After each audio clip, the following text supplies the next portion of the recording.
Zaum tak pu Seikho boarding house pu main pai zala kan oi la di ngai oti na lui hi ai ta KOLNI HUNGSOH inti na la ya chúng tôi là dòng qua inti tình là nhiều bồi xin khen đến như ta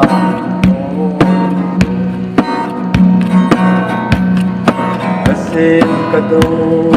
số vui nhiều bồi luôn đi lô nghĩ nhiều bồi nấp buồn cả đồ cả lúc xin na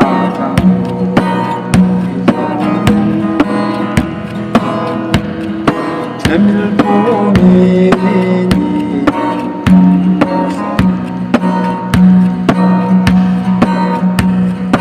không pa nung gel quy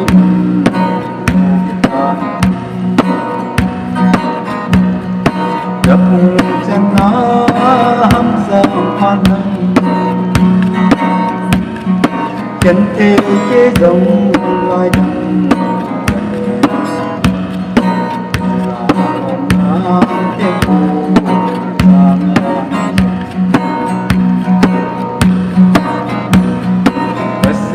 ta đồ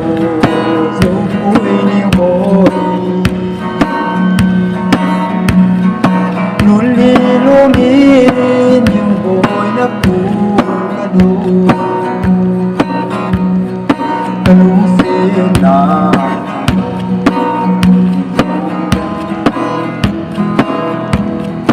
nên có nghĩa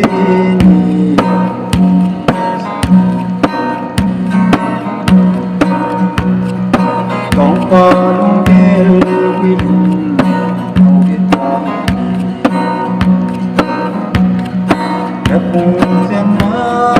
hamza pangang Chân thi chế dòng lại đằng Là ôm nát tiếp tục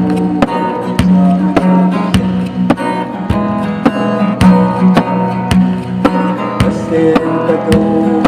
dấu vui nhiều bồi muốn đi luôn nghĩ nhiều bồi nấp buồn ta đủ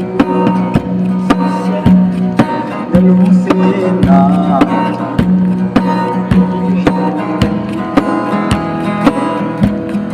bên phố nghĩ